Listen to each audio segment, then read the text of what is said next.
sabe? Cada dia eu descubro que eu ainda gosto de ser analógico. Boa noite, Maíra. Boa Boa noite, noite, pessoal. Geraldo. A gente que é do livro, né? Você também é desses que prefere o livrinho impresso ali para Então, grifar? também prefiro. Então, a gente faz tempo que tá para fazer esse bate-papo, né? E, e a gente chegou o dia, né? Ah, É só agendar e marcar o dia que o dia chega, o né? dia Chegou. chega. Quando a É, gente marca, o dia chega. Então, uma alegria estar aqui podendo trocar figurinhas com um outro cooperativista de carteirinha, Geraldo Trindade. Como nos conectamos? Eu soube do livro, um dos nossos sócios viu teu livro por aí e falou: Maíra, você conhece? Eu falei: não conheço, mas vou conhecer. Então, fui atrás aqui do Chaco Nós, livro do Geraldo Trindade, em parceria com o professor Clóvis de Barros Filho. Então, de largada, eu já queria saber o porquê do livro. Geraldo, de onde veio a ideia de escrever esse livro aqui? Que fala de cooperação, confiança e mudança, leitura delícia, viu, gente? Super gostoso aqui, um tom muito próximo e filosófico ao mesmo tempo. Da onde veio a ideia, Geraldo? Então, a ideia não tem nada de codificado, tá? Na ideia. É só para lembrar que a Maíra é escritora, é uma cooperativista. Aliás, acho que ela é muito mais cooperativista do que eu, porque ela, né, chegou tem pouco tempo, eu já dobrei o cabo da Boa Esperança, mas o livro Codifica também é muito interessante, é uma leitura gostosa, vale a pena ler, né? Não precisa ser de cooperativa, né? Pode ser de qualquer instituição, de qualquer corporação. Inclusive, recomendei para os meus filhos, que são uma é professora, né? E o outro é um mini executivo, né? Então, eu já recomendei. Minha Passei executiva, eu já alguns. fiquei curiosa. É, eu passei, porque ele é novo ainda, mas já, né, tá em formação.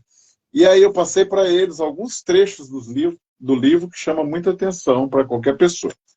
Bom, mas respondendo a sua pergunta, então, eu acabei ficando amigo do Clóvis, porque ele veio trabalhar aqui, a gente contratou ele a primeira vez, quando eu trabalhava na instituição, contratamos ele a Qual primeira vez, instituição? Conta para pode nós do começo, falar? Geraldo. Então, eu trabalhei 19 anos na Unimed Santa Catarina, que é a federação das Unimedes. E eu tenho uma trajetória em instituições cooperativistas, não muitas instituições, mas muito tempo em instituição. Trabalhei 10 anos na Organização das Cooperativas de Minas Gerais, que é a OCB, similar, né, da UCESP de São Paulo, lá em Minas, e fui cooperado de uma cooperativa de trabalho de profissionais da área de consultoria. Fiquei 4 anos, né, como cooperado, consultor, e era do conselho. Infelizmente a cooperativa acabou. E depois eu vim para cá e trabalhei 19 anos na Unimed Santa Catarina, e hoje eu estou trabalhando para mim, com a minha empresa. Bom, aí o Clóvis, por acaso, a gente trouxe ele num evento, né? E nesse evento que a gente trouxe ele, eu conheci ele rapidamente, assim, né? Ele veio, falou e tal. Só que naquela época era muito mais fácil trazê-lo para... E a partir daí eu trouxe ele mais umas outras 20 vezes para fazer palestra em cooperativas ou em grupo de cooperativas, de Unimedes, né? Estou falando de Unimed. E a gente viajava junto e conversava, né? E um dia, numa viagem, ele disse: olha, nós precisamos escrever sobre isso, né? Você coloca o que você sabe de cooperativa e eu coloco o que eu sei de filosofia, de ética e tal. E começou essa conversa, né? Só que isso foi há 10 anos. E agora, na pandemia, eu fui escrevendo, e na pandemia a gente conseguiu escrever a 4 mãos, né? Ele em São Paulo e eu em Joinville. Então a gente escreveu um livro a 4 mãos sem ter a presença física, que é uma outra experiência interessante, né? Mas muito mais do que livro, eu gosto muito, eu estou há 38 anos no cooperativismo, 38 anos mesmo, né? E me dedico a isso, eu vivo disso, é a minha vida, né? Eu pratico isso, de uma certa forma, sempre que eu posso falar de cooperativismo, para quem não é do ramo, eu falo. Essa cachaça como você vicia, hein, Geraldo? Essa cachaça vicia. Eu tô há menos tempo, mas eu tenho que me policiar para não ser a chata da rodinha dos amigos que só tem esse assunto, né? eu acho que é muito mais do que uma cachaça, sabe? Porque a cachaça, ela vicia, né? Mas ela traz, se não souber beber, ela traz, mas o cooperativismo vicia, traz coisa boa e traz uma forma de viver, né? Então, eu brinco sempre que eu poderia ter ficado rico fazendo outras coisas, né? Mas eu preferi atuar nisso, eu gostei disso e toquei a minha vida em cooperativa. Eu trabalho a vida inteira com cooperativa, não sei quantas cooperativas eu conheço no Brasil, quantos estados eu fui em cooperativa, mas é isso, né? E, eu vi, assim, me encheu meus olhos, né, falar contigo. Você me descobriu e a gente acabou, já conversou uma vez por telefone, temos trocado mensagens no WhatsApp, e quando eu descobri seu livro, eu tentei comprar, né, mas estava complicado, e depois eu consegui comprar. E aí me chamou a atenção que, né, uma jovem, né, pode ser minha filha. Já ganhei a noite, já. Então, assim, e o que me chamou mais atenção aqui além de conversar com você e perceber o quanto você está com vontade de estar nisso, né? Porque tem que estar à vontade. Hoje estava falando com o pessoal do treinamento que a gente estava, não basta você estar ali, você tem que estar com vontade de estar ali, né? Em qualquer lugar. Mas quando você está, por exemplo, num meio cooperativista e com essa convicção de que você quer estar ali, você quer ficar ali, você conseguiu transcrever isso, passar isso para o livro, né, que é muito interessante. Porque quando você coloca algumas coisas aqui que me chamam a atenção, é que você coloca, quando você percebeu que você tem uma origem cooperativista de família, né, e aí você traz... Aliás, eu quero fazer um parênteses. Eu estou começando a gostar do Legião Urbana, tá? Investe, Geraldo. O Renato era meio maluco, mas baita poeta. Você sabe que você não é a primeira pessoa que me diz isso. Eu não... Já viu que eu estou falando que estou começando a gostar, significa que eu não gostava, né? Então, assim, me chamou a atenção alguns trechos que você coloca aqui, que são trechos que realmente provocam a gente enquanto... eu não gosto de falar só de cooperativismo, mas de pessoa que gosta de ações coletivas, né, de atividades que as pessoas se juntam para fazer. Então, me chamou muita atenção. E aí você passa por família, passa por alguns momentos que te despertam para alguma coisa. Você passou por empresas de consultoria, e me chama muita atenção quando você coloca algumas coisas. Olha, parece... mais ou menos assim, parece que eu me encontrei, né? E a mesma coisa eu posso dizer de mim, né? Eu me encontrei, mas foi há 38 anos. Acho que você estava começando a engatear aí, talvez, né? Mas foi há 38 anos eu me encontrei nisso, né? Quando eu conheci o cooperativismo, eu me encontrei. Mas aí, e o livro aconteceu assim, né? Então a gente... E eu gosto de escrever, gosto de ler, né? Agora na pandemia, então, eu falei ontem que eu estava falando, acho que a pandemia foi muito interessante para quem sobreviveu, né? Então ela foi muito interessante. Por exemplo, teve gente que não fez nada, simplesmente. Teve gente que fez muita coisa, né? Surgiram novas formas de trabalho, surgiram novos trabalhos na pandemia, mas surgiram novas oportunidades. Por exemplo, eu comecei a ler muito, já lia bastante, mas eu comecei a ler muito mais do que eu lia. E eu tive a oportunidade de aprender muito mais do que eu sabia. Então, eu estava dizendo, foi para o meu filho e para a minha filha. Foi em família. Por exemplo, eu tenho um módulo para fazer na semana que vem, que chama Modelo Cooperativista e Formação de Novos Cooperados. Tá? É um tema com 2 módulos de 3 horas. Eu mudei tudo, sabe? Assim, eu estou vendo de outra forma. Eu estou vendo uma uma forma nova de cooperativa. Então, por exemplo, comecei a falar de coisa que não foi cooperativa de plataforma, oportunidades cooperativistas quando a gente fala de disrupção, né, de inovação disruptiva, e aí começamos a falar de novas formas de educar ou conscientizar o novo cooperado, sabe? Assim, não dá mais para ficar falando com ele de ninguém, não, sabe? A gente tem que falar de... 1844 e Rochdale já deu, é parte importante da história, sabe, assim, mas não é mais agora, um apelo temos que falar atual. de money. Essa é a linguagem que o cara vai entender, sabe? Por incrível que pareça. Então, eu penso meio. Isso também, porque a cooperativa, como um modelo de negócio, a gente não pode em momento nenhum virar as costas para essa questão, que é a sustentação do negócio. Muito se falava, um tempo atrás, em sustentabilidade com um viés que hoje em dia já está em outra natureza, que é entender que sustentabilidade também passa pelo desenvolvimento econômico do próprio negócio. Não por acaso a gente carrega 2 pinheiros, não um só, né? E até sobre os 2 pinheiros, uma vez escutei de um presidente de uma cooperativa, uma pessoa que eu admiro muito, ele falou: Maíra, aqui a gente moeu os 2 pinheiros. Fiquei chocada quando eu vi, né? Como assim? Moemos, porque a gente entendeu que no fundo é um pinheiro só. Não tem essa distinção de econômico e social numa cooperativa. Se a cooperativa de fato vive aquilo que é fundamento, que é essência, que é prerrogativa doutrinária para a gente, não dá para distinguir econômico e social. Viver o processo econômico por meio, né, da prestação de serviço, por meio do atendimento ao associado, isso vai gerar decorrências no social que são intrínsecas, né? Acho que a nossa cabeça que acaba sendo muito compartimentada em querer segregar uma coisa ou outra. É tudo ao mesmo tempo agora.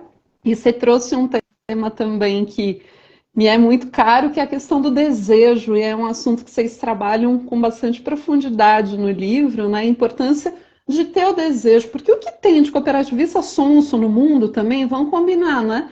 Por que será que as nossas cooperativas não estão bombando? Porque tem muita gente que vai só no efeito manada, né? Eu tô lá e eu realmente aproveito o meu espaço, o meu ambiente, a minha voz. A gente quer tanto ter voz, e quando se vê com voz, faz o que com ela, né? Você falou do Legião Urbana, tem uma música deles, eu acho que é o comecinho de Metal contra as Nuvens, que ele fala, o Renato fala que não sou escravo de ninguém, ninguém senhor do meu domínio. Sei o que devo defender e por valor eu tenho e temo o que agora se desfaz. Não sou escravo de ninguém. Não, não vou cantar, porque aí você vai desgostar, Geraldo. Mas essa questão da gente ter o entendimento de que a participação de cada indivíduo pode e deve fazer a diferença, ajuda muito a gente a entender esse modelo, né? Porque a gente é apaixonado, a gente realmente acredita na diferença que pode fazer, mas queria trocar figurinhas contigo. Por quê? O que falta ainda para mais gente despertar para essa alternativa que, embora tenha os anos que tem, ainda é tão pouco usufruída aqui no nosso país? A que se atribui? O que a gente ainda precisa melhorar para levar esse cooperativismo para um crescimento exponencial aqui? Eu acho que nós temos... O sistema cooperativista é muito ruim de comunicação, sabe? Sempre foi. Melhorou muito, né? Pega, por exemplo, o sistema de cooperativismo de crédito, né? Sicredi, Cicobi, Argos, e aí vai. Eles, até pouco tempo, o sistema não fazia... O cooperativismo, né, achava que era proibido chegar na mídia. Tá? Agora, há pouco tempo, é que está descobrindo a mídia. Mas você vê as propagandas em TV, rádio, jornal, das cooperativas de crédito, por exemplo. Ela é muito mais direcionada ao cooperado, que já é cooperado, né, ao público interno, do que ao público externo. Né? Cara, fala assim, ó, você pode ser cooperado de uma cooperativa de crédito, ao invés de você ser correntista do banco X, né? Então, aí a gente vê que pega, por exemplo, jovens. Eu fui numa palestra semana passada do Marcelo, que é um amigo meu, que é diretor executivo da Unicred da região aqui. E o Marcelo estava falando dos bancos digitais, né? Uhum. Não vou fazer propaganda para banco, mas você conhece 10, né? E as fintechs e tal. A maioria dos jovens abre conta nesses bancos. Tá? Por quê? Porque é muito mais simples. Eles comunicam muito melhor com o jovem do que... Enquanto que na cooperativa, ele pode ter uma conta corrente como cooperado de uma cooperativa, ter sobra, mas a cooperativa não consegue chegar nele. Não consegue chegar. Então a gente tem... Sempre o cooperativismo foi muito ruim de comunicação. Mesmo hoje, estão aprendendo, né? Porque até pouco tempo era proibido imaginar uma cooperativa chegar com a propaganda na TV. Então, pega, por exemplo, vamos pegar as agropecuárias. Tem uma propaganda maravilhosa da Aurora na TV. E a Aurora, ela faz questão de dizer, né, que o produto dela é da cooperativa, que ali por trás daquilo ali tem 70 mil famílias, naquele produto que vai chegar na mesa. Eu acho uma comunicação muito interessante. Né? Por quê? Porque quem precisa da Aurora sabe onde vai buscar. Né? Quem precisa, enquanto produtor, né, sabe que vai lá vai ser cooperado da cooperativa dele, que é filiada da Aurora. Então, assim, eu acho que, respondendo, né, concluindo a resposta, que está muito longa já, é isso aí. Nós somos muito ruins de comunicação, sistema cooperativista. Mas eu penso que tem essa questão do posicionamento de marketing, mas tem o nosso dia a dia também, né, Geraldo? Eu concordo muito com você nesse aspecto de que a gente é bom de conversar entre nós, né? A gente aqui, quando junta meia dúzia de cooperativistas, a coisa vai que vai. E eu conversava ainda há pouco, antes da gente entrar aqui, fiz uma reunião rápida com o Luiz Cláudio, da Mundo Coop, e aí o tema é sempre o mesmo, né? A gente muda a reunião, mas continua no assunto, que é como é que a gente leva o cooperativismo para mais gente. E eu compartilhei com ele, eu tenho assim um desejo pessoal, né, como você mencionou, muito grande, que as novas gerações ponderem a possibilidade de por que não atuar num modelo de negócio cooperativista. Eu acho que a gente olha o mundo e fica tentando reinventar uma porção de coisas, mas tem alternativas que dão certo, que têm viabilidade, que são caminhos alternativos de fato. E aí eu falo isso com toda essa convicção por viver na prática, né? Como você bem percebeu no Codifica. Sim. Encontro com uma possibilidade que realmente corrobora com aquilo que eu acredito, vem um tanto do cansaço de ver uma porção de organizações dizendo, né, eu quero que você tenha comportamento de dono aqui no... Tá bom, cara pálida, que hora você vai me pôr no contrato social e me dar voz de dono, de fato? Então tem uma incoerência de discurso e prática que eu penso que gerou já um cansaço nas pessoas que chegam no mercado de trabalho e até nas suas relações de consumo, como se as coisas não fossem para valer, né? Então o discurso é mas a prática... Eu quero que você tenha visão de dono, mas no dia a dia manda quem pode e obedece quem tem juízo. Eu quero que você tenha visão de dono, mas quando tiver lucro, vem só para o meu bolso. A conta não fecha, né? A correlação não fica adequada. Então, eu penso que tenha também um trabalho de base forte para a gente fazer nesse sentido de encantamento, porque a gente vê, né, muita gente reinventando coisas que no cooperativismo já estão aí, já deveriam estar sendo celebradas. Galera falando em cashback, a gente tem distribuição de sobra nas nossas cooperativas. ESG. ESG. ESG, a gente já nasceu com esse legal? DNA. Primeiro eu quero pegar uma carona e fazer uma pergunta para você, que eu já tinha meio que anotado aqui, na página 147 do Codifica, tá, pessoal? Quem está aí, Vai lá, tem lá no Amazon. Você fala na questão, não é na 147, não é na página, é que na página 118, onde é que eu notei? Ah, tá, na 214, está lá no final. Você fala de democracia com uma convicção muito forte, assim, né? Claro, faz parte do seu DNA, do meu DNA, falar de democracia. Meu, muito mais ainda, porque eu vivi um pedaço da ditadura. Então, aí quando você fala muito forte, a pergunta é o seguinte: o que você acha, né, da questão da gestão democrática em cooperativa? É que a gente fala, você tem essa convicção de democracia, o que você acha? Como é que isso funciona? Ou se não funciona, ou se funciona meio brecado, assim. Eu penso que é uma possibilidade, Geraldo, da gente ter uma escola de formação de cidadãos de verdade. Os processos democráticos que as nossas cooperativas se propõem a fazer. É que a gente tem uma relação onde metade da responsabilidade é da organização, mas tem uma outra metade que é do indivíduo. Então, passei altas vergonhas, por exemplo, aqui em São Paulo, como associada de cooperativa financeira, e aqui em São Paulo a gente está anos-luz ainda de distância, né, em atraso em relação ao entendimento, à compreensão do que é uma cooperativa. Infelizmente, por conta do mau uso dessa estrutura, então a gente ouve aqui muito falar de cooperfraude, coopergato.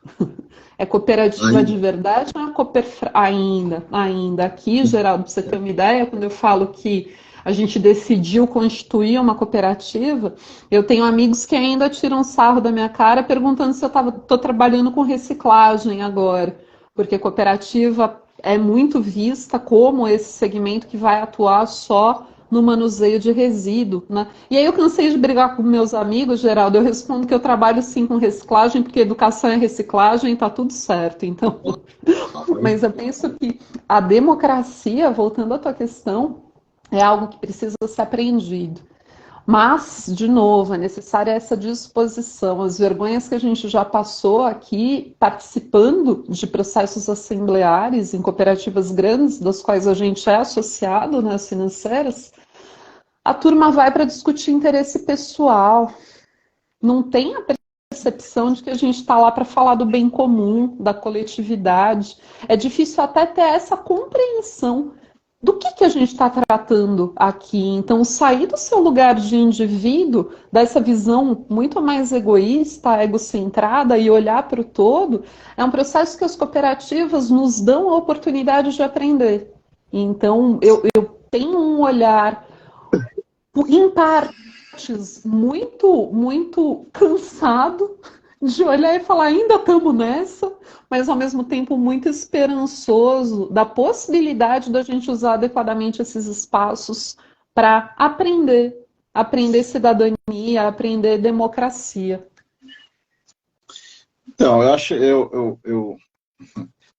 que eu tenho uma visão, quando você fala de São Paulo ainda, é que na realidade, no passado, né, como as grandes, né, as metrópoles, o cooperativismo nas metrópoles foi muito, eu não gosto dessa palavra, mas eu não tenho outra palavra para falar, foi muito prostituído.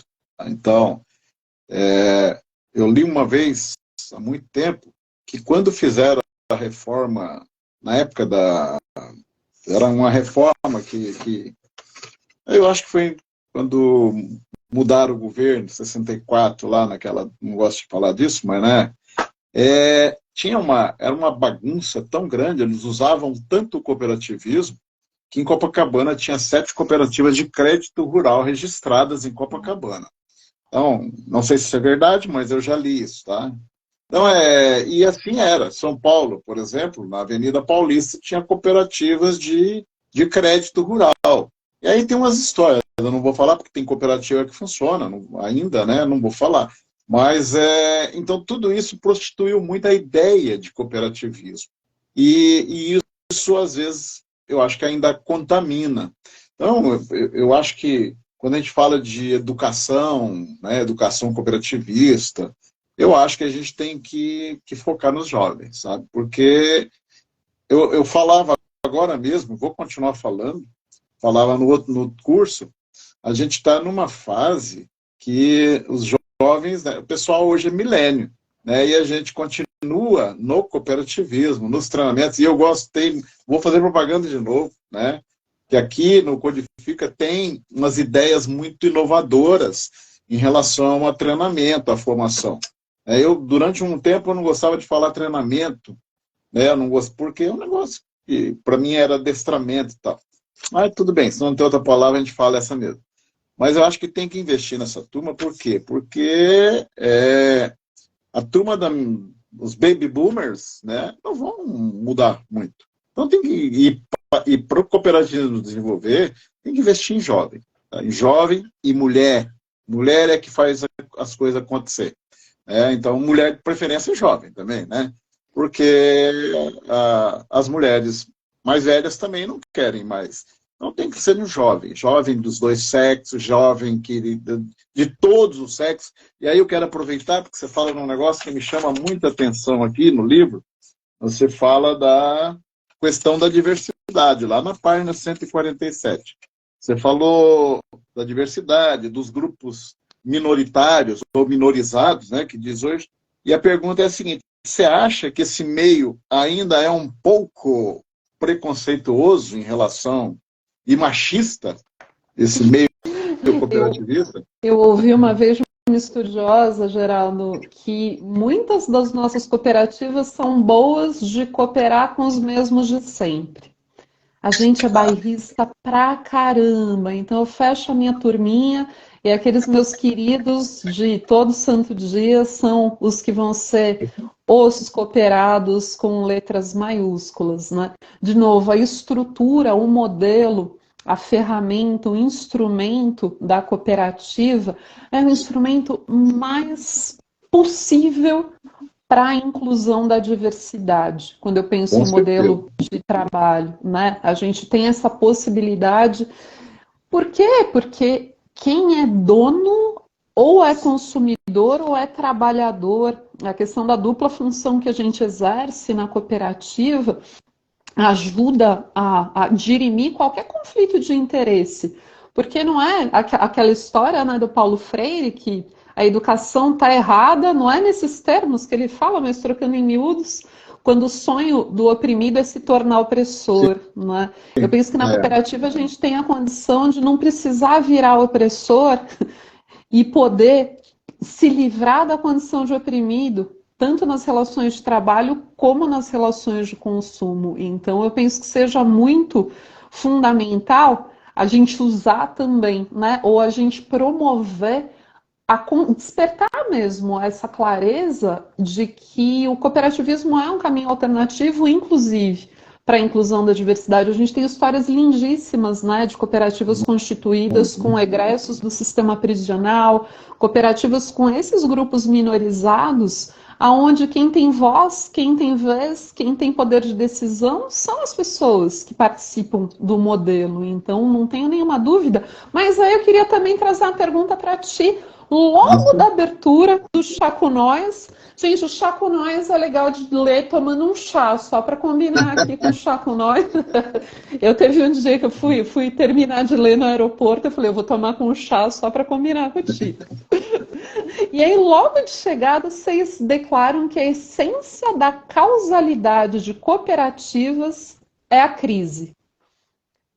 Sei lá, me vem na cabeça que está faltando crise, então para nós eu acho que não é o caso. Eu queria saber talvez... por que a gente nasce da crise, Geraldo? Olha,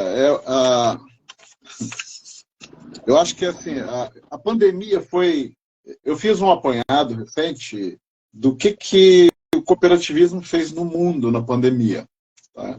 Para pessoas que não são da cooperativa. Então, no mundo inteiro, as cooperativas fizeram mostrar a cara, né? Mas uma crise onde as cooperativas que já existiam atuaram. Eu imagino que por conta disso deve ter surgido várias cooperativas pelo mundo afora. Talvez na área de saúde, de cuidadores, né? Não sei se você já percebeu, né? E que realmente as cooperativas nascem para resolver problemas de crise, a maioria das vezes. Então, a própria primeira cooperativa, lá em 1844, né, ela surgiu para resolver uma crise no pós-Revolução Industrial. A nossa primeira cooperativa registrada aqui em 1902, a Nova Petrópolis, a pioneira, que você tem a honra de prestar serviço lá, eu já conheci lá, fui várias vezes, não várias, mas fui umas 3, 4 vezes, conheço, gostaria de voltar, porque é outra realidade, mas se pega, nasceu para resolver um problema de crise lá, né? As cooperativas do Rio Grande do Sul nasceram para resolver um problema de crise, Minas Gerais. Então, assim, o cooperativismo, ele transita muito bem onde tem crise. E aí eu vou falar de uma pergunta que eu recebi há uns, sei lá, 15 anos atrás, que eu falei hoje no curso. Um ex-diretor, que era meu diretor, já quase no final do mandato, ele me pergunta assim: Geraldo, você que é um cooperativista, um estudioso e tal, eu vou te fazer uma pergunta. Pode perguntar. Cooperativismo é coisa de pobre, né? Olha, doutor, realmente parece ser coisa de pobre, mas depende do ângulo que você vê. Se você está vendo pelo teu ângulo, você que já é rico e não precisa mais da cooperativa, isso realmente é uma coisa de pobre. Só para resumir, uns 6 meses depois, ele saiu da onde eu trabalhava e depois saiu da cooperativa dele e deixou de ser cooperado. Então, quer dizer, ele já tinha uma visão de que ele não precisava da cooperativa, né? Mas eu acho que não era uma visão cooperativista, era uma visão financeira. Se fosse uma visão cooperativista, eu acho que todo mundo que é cooperado e que sente, olha, vamos pegar um exemplo, não tem outro, um exemplo da cooperativa médica, né? O cara chega num momento e fala assim: olha, eu tenho meu consultório cheio, tenho a minha clientela, eu faço cirurgias, eu não preciso da cooperativa, sabe? Mas eu já ouvi outra coisa: não, eu estou na cooperativa para ajudar. Mentira, ajudar o quê? Não, porque eu tenho meu nome como profissional e eu estando lá ajuda a vender. Não ajuda a vender, porque não vai atender. Então não adianta nada, sabe? Isso é um contrassenso, são conflitos do cooperativismo. Eu acho que devia ter consciência. Cooperativismo, para algumas profissões, né, ou para algumas áreas de atuação, devia ser temporário, sabe? Ajeitou na vida, cai fora. Ajeitou, cai fora. Isso é a minha opinião hoje. Adorei! Assim, fica lá. Ao longo da sua caminhada, você já deve conhecer o Roberto Rodrigues, né? Então, o Roberto Rodrigues chama isso de superativista, né? Que é o cara que é o chupim, ele está lá só para levar vantagem. Eu acho que assim, que tem muita gente, né, que usa ainda a famosa lei de Gerson, né? Estou aqui para levar vantagem. E aí você chama uma pessoa, tá, você quer participar da cooperativa? Tá, o que Maria ganha com isso, né? Que vantagem eu levo? Então é mais ou menos por aí, sabe? Eu acho que, mas é na crise sim, tá? Se não tiver crise, não tem cooperativa, não vai funcionar. Só por prazer não vai funcionar. E mas essa história de ser cooperativista, não, eu sou cooperativista, e, né, como diz o meu amigo falecido, que eu te contei aquele dia que ele estava muito mal no hospital, foi o maior cooperativista que eu conheci, profissional de cooperativismo. Ele me contava uma história que ele trabalhava na cooperativa e foi contratada para outra cooperativa para fazer um trabalho lá, iniciar um trabalho de organização do quadro social, um trabalho educativo. As primeiras pessoas que ele procurou, cooperados, para conversar e tal, das primeiras, ele disse assim: mas qual que é mesmo o trabalho que você vai fazer? Ele falou: não, vou fazer um trabalho para o pessoal se conscientizar de cooperativismo, de cooperativa, para estar mais perto da cooperativa. Aí um produtor rural cooperado virou para o seu: moço, se você pegava a sua viola, botava no saco e ia embora. Porque aqui nós não temos cooperativa, nós temos uma coopera com os ativos. Que é aquela história que você falou agora mesmo, do ciclo que vai, né? Cachorro correndo atrás do rabo, né? Lembrei ontem, eu estava andando com o meu cachorrinho antes de ontem, aí tinha um cachorro ali do vizinho correndo atrás do rabo. Então, eu lembrei disso, desse ciclo. E é isso aí, é muito comum. Né? Tem lá uma cooperativa com 500, mas quem está cuidando ali são 100. Né? 100 chegados, né? 100 chegados. E lembrar sempre, né? Eu quero Que te tem fazer a uma outra parte. pergunta, tá? Não posso perder essa oportunidade, não. Eu só queria fazer um comentário sobre essa tua fala, Geraldo, porque o que ressoa, a gente estava falando de crise. Parece que nos falta a consciência de que as crises são coletivas, não são individuais. Não adianta você resolver o teu problema ali pessoalmente. A pandemia tentou ensinar isso para nós. Se a gente aprendeu ou não, não sei. Porque não adianta eu estar bonito, saudável, se o porteiro do meu prédio pegar o vírus vai chegar em mim. Então é esse entendimento de que o bem coletivo contribui para o bem individual. Então, acho que o que está faltando para a gente é também ter essa percepção, enxergar de verdade que as crises não são individuais. Ah, bonito, parabéns, você se resolveu na vida, beleza, mas se o teu entorno não tiver resolvido na vida, dali a pouco você vem uma outra maré baixa, você vai ter né, haja resiliência para aguentar cada maré baixa que vem, se a gente não tiver esse olhar que o coletivo precisa estar bem, todo mundo precisa estar bem. Essa é uma ficha que me cai te ouvindo. Eu adorei, essa frase vai virar um artigo, com a sua licença, Geraldo, mas cooperativismo é coisa de pobre. Essa eu Bom, adorei, porque sim, tem um preconceito danado nesse sentido. Para mim tem. é correlato ao que eu disse de estar trabalhando com reciclagem, Maíra, porque é só cooperativa de recicladores que as pessoas conhecem. E outro ponto que aí te devolvo a palavra, mas é a questão de que para cooperar de verdade, a gente carrega, na nossa COP, a gente busca, né, o tempo todo reafirmar essa posição e essa compreensão. E aí eu vou lá para uma referência que não é nada acadêmica, é até religiosa, é dano que se recebe. O Ah, cooperativismo, para sim. funcionar, a gente precisa entender que é dano que se recebe. Quem se associa a uma cooperativa com essa pergunta que você trouxe, o que eu ganho com isso? Que vantagem Maria leva? Melhor nem associar, Não, né? Volta exato. outra hora, porque essa visão extrativista ou do superativista que você falou realmente ajuda a arranhar a imagem do movimento. Eu concordo muito com você. Você falou, aí eu vou voltar lá na questão quando você falou da cooperativismo é coisa de pobre, né, que é essa brincadeira, e aí você falou da questão do desejo lá atrás, né, e não tem problema a gente ser desejante, nós somos desejantes, né, mas, como diz o Clóvis, a gente deseja aquilo que a gente não tem, né? Então, à medida que você se saciou, você vai buscar outra. Então, aí falou assim, não, cara, o cara tá rico, tem uma clientela grande, ele pode montar lá, vamos imaginar um cooperativo agropecuário, o cara pode comercializar sozinho. Não é o caso das cooperativas agropecuárias, porque tem uma outra questão de dependência também, né? Mas a gente tem muitas essas coisas aí, né? De ser desejante. Aí, quando a gente fala do livro, por exemplo, do Chaco Nós, né? E eu achei legal a sua chamada, o seu convite, porque realmente não é chá comigo, é chá com nós.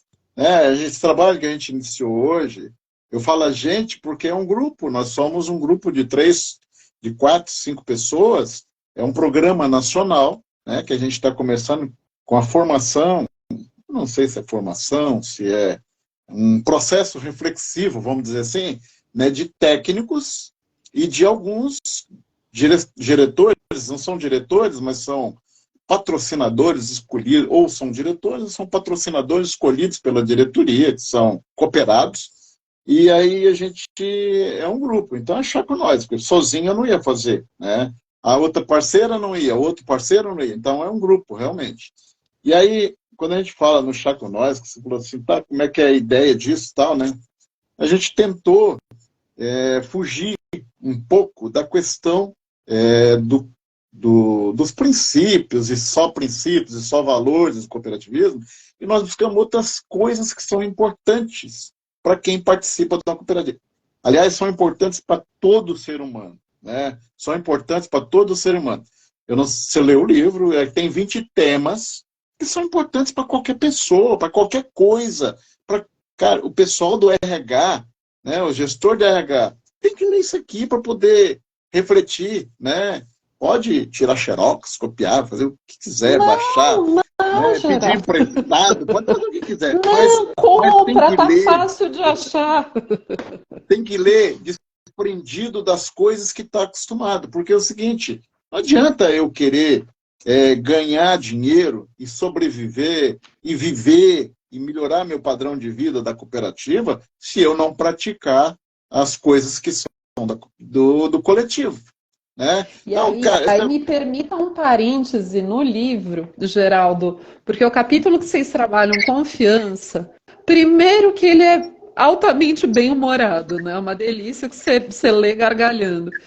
E a questão de refletir, o que ficou para mim, dando spoiler aqui, gente, da leitura, mas a gente confia em desconhecido e quem está perto a gente não repactua a confirmação dessa confiança. Então eu confio no motorista do ônibus, que ele vai me levar no destino certo, mas eu não confio no meu cooperado, não confio na minha cooperativa, eu não confio no manifesto e vou deixando passar. Então essa abordagem eu achei incrível, incrível, foi das minhas prediletas aqui, dentre várias. Mas diga lá. Não, mas aí você estava falando, o livro, quem perguntou? Tia Vilma, está perguntando onde compra o livro. Na Amazon? Tem. Os dois. Os dois estão então, lá na Amazon. Amazon. É o seguinte, eu estava falando da questão de... Essa questão do coletivo. Né? Então, eu fico vendo umas coisas aqui que me deixam muito... Eu não fico nervoso porque eu sou tranquilo, eu sou canceriano e tal, mas eu moro em Joinville, que é uma cidade de 620 mil habitantes, uma cidade pequena, né, comparando com São Paulo, mas que está vivendo um problema seríssimo de dengue. Né? Nós temos aqui, sei lá, já morreram 20 pessoas em Joinville de dengue esse ano. Né? Cara, o que é a dengue? Por que pega a dengue? Por falta de cuidado. Tá? Então, eu cuido, mas o meu vizinho não cuida. Quer dizer, não é uma doença contagiosa de um ser humano para outro, mas é uma doença que pega por falta de cuidado. Então não adianta eu cuidar do meu quintal, né? E o vizinho não cuidar. Né? Então, assim, o coletivo é isso, é pensar, né, na possibilidade. Então, hoje mesmo, agora mesmo, minha mulher estava me falando que os pais do professor dela na academia estão com dengue. Pai e mãe com mais de 80. Né? Quer dizer, a chance de morrer é muito maior do que um jovem pegar dengue. Aí o cara diz para ela que ele acha que eles pegaram dengue porque eles tomaram a vacina da Covid. Aí você deu a deixa. Aí você deu a deixa para mim, cara, esse cara não. Aí ela pegou Humanidade, e disse, estamos dando errado, né, Geraldo? Aí ela pegou, mas você pensa assim?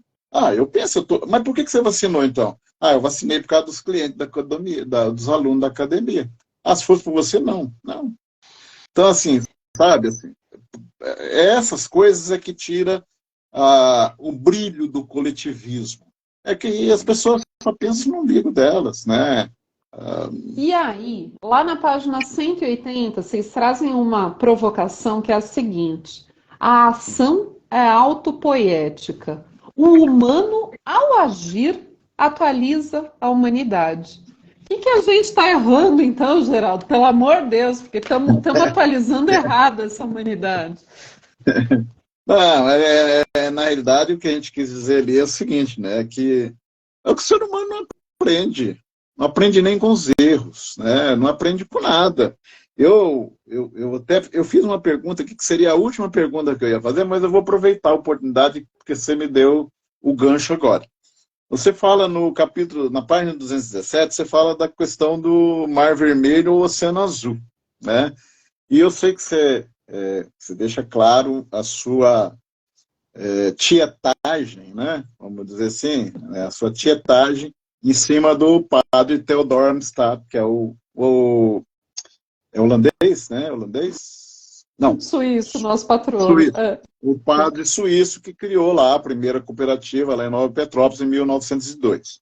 Tá, se fosse hoje, o que ele ia encontrar nesse mundo de meu Deus aqui, depois de 120 anos? Tá? A pergunta, o que você acha que ele ia encontrar, né? Quando você fala do Mar Vermelho ou Oceano Azul, né? Para quem não sabe, coisa boa, coisa ruim. Né? O que você acha que ele ia encontrar aqui se ele fosse fazer hoje a primeira cooperativa? Que momento? Seria um momento propício agora? Você sabe, Geraldo, que para mim ele é um viajante do tempo, viu? O Padre Amistad, ele é daquele do De Volta para o Futuro, ele veio para o futuro, voltou correndo lá para o passado para tentar ajudar a gente. Mas eu penso que uma das magias da atuação e da inspiração que ele, enquanto nosso patrono do cooperativismo no Brasil, me traz é a questão de conseguir converter Mar Vermelho em Oceano Azul, Geraldo. Esse foi um cara que viu o Mar Vermelho, tava todo mundo lascado, tava todo mundo danado, não encontraram nada do que foi prometido. A briga do cão, protestante, católico, uma confusão desgraçada. E ele conseguiu ir lá e comungar com essas pessoas, fazendo com que elas percebessem que a zica era de todo mundo. Que não adianta ficar se digladiando entre si quando tem um problema maior, que juntos eles podiam gerar uma solução. Então a minha tietagem vem muito talvez dessa visão de que ele foi um cara que, gente, vocês estão danados, vocês vão ficar brigando ou vamos resolver junto essa parada? E ele conseguiu fazer com que as pessoas resolvessem junto a parada e deixar um legado que está até hoje perpetuado, né? Realmente, a gente tem a honra, a alegria, o prazer, a gratidão de atender as Cred Pioneiras, a gente aprende horrores quando está junto com eles. E é um desafio toda vez. Hoje de manhã eu tive uma reunião com uma turma de lá, dá frio na barriga até hoje. Falei, gente, eles são os herdeiros do nosso patrono, então não dá para fazer feio ali, né? Porque essa possibilidade de conseguir transformar uma coisa que era um cenário tão periclitante em uma possibilidade de um negócio que ainda hoje gera tanta prosperidade, Geraldo. Então, a admiração vem muito dessa e de que talvez os nossos olhos é que estejam equivocados, onde a gente está olhando o Mar Vermelho, tem ali uma essência de Oceano Azul, como vocês disseram sobre a questão da crise. Eu posso olhar a crise e lamentar ou partir para aquele ditado popular, né? Farinha pouca, meu pirão primeiro, que é o que a gente vê na maioria dos casos. Não, opa, peraí, juntar tua farinha pouca com a minha farinha pouca, dali a pouco a gente faz não um pirão, mas um bolinho de fubá que vai rechear a barriga de todo mundo. Então, ter esse entendimento, mas parte da premissa de que a contribuição vem na frente, né? A contribuição precisa vir na frente. Talvez ele tenha sido o que primeiro contribuiu e fez aí esse ato de fé que inspirou as pessoas e inspira até hoje. Mas a tietagem foi muito bem flagrada. Não, eu não tô, não quero criticar a tietagem, acho super legal, né? Mas assim, eu gosto de tietagem, né? E você tem que tietar quem é bom, né? Quem você admira, né? Não é tietar um pica-pau qualquer. E eu gosto muito de falar dos princípios cooperativistas, mas na prática, tá? Não aquela coisa romântica, melosa, não, tá? Então, por exemplo, eu gosto do princípio que a gente vivencia, e você fala algumas vezes, você tem que falar, porque o codifica práticas de educação cooperativa e corporativa. Então, é o princípio da educação, né? Formação e informação. Então, é um princípio que me chama muita atenção, né? Porque ele foi tão difundido por aqueles caras que criaram uma cooperativa há 179 anos atrás, a primeira forma cooperativa registrada, né? O ano que vem faz 180 anos, e aí eles colocaram como princípio. E ao longo dos anos isso vem, né, se ajustando, e a nossa lei cooperativista, não sei, né, o legislador foi inteligente em manter isso e patrocinar, inclusive, forma de fazer isso legalmente, né? Não só por princípio, mas legalmente. E a gente quase não vê isso, né? Quer dizer, hoje a gente já vê, mas dá a impressão que ninguém faz programas educativos na cooperativa, programa de formação, de educação, para não ter muita gente, né, se formando e aprendendo. O que você pensa disso? Assim, será que... eu sei que você está trabalhando num grande programa de formação e desenvolvimento lá do Sicredi, né? Mas você não acha que boa parte disso faz só para cumprir tabela? Boa parte das cooperativas faz educação para cumprir tabela, faz alguma coisinha. Esquece que tem um fundo de... o FATS, né? Fundo de apoio... Assistência técnica, educacional e social. Fundo de assistência técnica, educacional e social, né? Usam muito no social, usam muito no técnico e quase não usam no educacional. Sabe por quê? Que pega aí? Eu penso, Geraldo, primeiro, né, quando a gente olha os investimentos em educação, a gente agora, na cadeira de cooperativa, pensa sempre o seguinte: o cooperado ia ficar feliz de saber desse investimento, ou ele ia ficar bem bravo, que a gente, no fundo, está patrocinando umas festinhas, né? A gente vê cada convenção que dá vontade de chorar, Geraldo. A turma sai com um residual de aprendizado nulo, porque é muito mais a farra, a apoteose, né? O palestrante caríssimo que vai lá e talvez por vezes não deixe uma mensagem que é contributiva para o dia a dia posterior do trabalho dessas pessoas.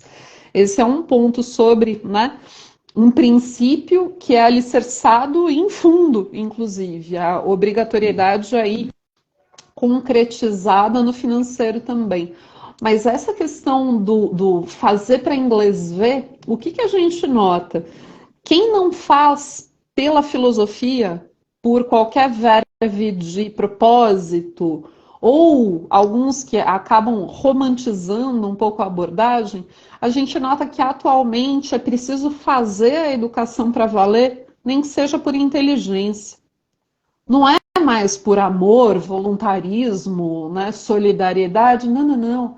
Porque, como você bem trouxe também, né, as nossas cooperativas estão envelhecendo, tanto dentro quanto fora. Então, os cabeças brancas que a gente brinca, né, acabam tendo uma atratividade que não percorre nas novas gerações. E essas novas gerações, a gente bem sabe que estão muito mais críticas e criteriosas no que tange a escolha do seu ambiente de trabalho e as suas escolhas de consumo. Então, para que a gente tenha equipes preparadas para lidar e para que a gente saiba lidar e desenvolver essas equipes mais jovens, a gente precisa, é urgente, é basilar, a questão de fazer uma educação que amplie, inclusive, o senso de responsabilidade. E aqui eu já queria devolver talvez uma última pergunta para a gente ficar aqui no nosso tempo, mas ainda queria te ouvir em relação a essa questão, que lá na página 67, vocês dizem que é preciso que todos que cooperam estejam cientes da extensão da sua responsabilidade para além dos limites da sua atividade. Preciso olhar ao redor, preciso olhar em torno, como é que a gente desenvolve essa visão sistêmica nas cooperativas e nos colaboradores e cooperados, na tua percepção? É que, na realidade, é o seguinte, quando a gente fala da atividade coletiva, e que a gente participa, eu, você e mais tantos outros, eu tenho que saber que dali, por exemplo, vamos imaginar que seja uma cooperativa de trabalho, que é o seu caso, que dali eu tiro o meu sustento, mas eu tenho que ter um equilíbrio, porque a Maíra vai tirar, o fulano vai tirar, o ciclano vai tirar, então eu não posso olhar o todo, eu tenho que olhar coletivamente. Então, eu não sei se é essa a pergunta a resposta que você queria, mas a resposta é muito simples para uma pergunta muito simples, né? Para um questionamento simples. Eu não posso ver só o fato de ser, eu estou aqui para resolver meu problema. Tá, estou para resolver meu problema, mas a Maíra está para resolver o problema, o seu sócio, como é que chama? Júlio? Não. Júlio, Luiz, tem uma porção, Luiz, Juliana, que que é está meu aqui com amigo a aqui gente. também. Tem a turma aí da cooperativa, também estão para resolver os problemas deles. E aí a gente tem que deixar muito claro que, e aí a gente vai voltar na questão do pobre lá, né, que é coisa de pobre, porque, para mim, a cooperativa está pautada em 4 pilares, né, simples, que são 4 pilares, mas feitos de um mesmo concreto, tá? Então, interesse, necessidade, objetivos e... Qual que é o outro? Quarto? Interesse, objetivo... Esqueci o outro. Interesse, necessidade... Esse tripé já está bem lembrei. Interesse, necessidade, problemas e objetivos comuns. O concreto que une esses 4 pilares é o mesmo, é que seja comum. Se o meu objetivo, se a minha necessidade é diferente da sua, o meu problema é diferente do seu, a minha necessidade é diferente, não tem como a gente ter objetivo comum. Tá? E aí é que tá, eu sou produtor rural. Comprei uma terrinha, estou começando agora, né? Começando agora. A minha necessidade é de pegar o meu produto, entregar para a cooperativa, para que ela processe e coloque no mercado e me pague o melhor preço possível. Essa é a minha necessidade. O meu interesse é viabilizar isso através de um negócio já existente. Tá? O meu problema é que eu sozinho não tenho acesso ao mercado. Então, eu vou entrar nos objetivos junto com aquela turma que está ali, que já tem aqueles objetivos formatados, para viabilizar a minha necessidade, o meu problema e as minhas dificuldades. Né? Só que tem gente que já está lá na frente, né? E já, quando eu falo de terrinha, né? Tem um outro lá que tem um terrão, né? Quando eu falo de umas vaquinhas, tem um cara que tem uma manada, e aí vai, né? E aí os problemas deixam de ser, ficam meio distantes, né? Tanto é que tem um dito antigo no sistema cooperativista, que quanto mais a cooperativa cresce enquanto empreendimento, né, eu não gosto de falar de empresa, porque a cooperativa é um empreendimento, né? Ela não deixa, até vou roubar, já roubo sempre a frase do Leonardo Betcher, que é o superintendente do Sescop do Paraná. Ele tem uma frase que ele diz: a cooperativa não é um empreendimento, ela possui um empreendimento. E isso me chama muita atenção, porque é o seguinte, quando chega num momento que as diferenças são tão grandes, que e aí continuando aquele raciocínio, que diz que é o seguinte, quanto mais a cooperativa cresce, quanto mais o empreendimento cresce, mais distante ela fica do cooperado. E é uma realidade. Geraldo, vão derrubar a gente. Que bom que a gente não está distante, mesmo à distância a gente está tão conectado. Só agradecer essa 1 hora que passou voando, que foi de... Eu sou meio analógico.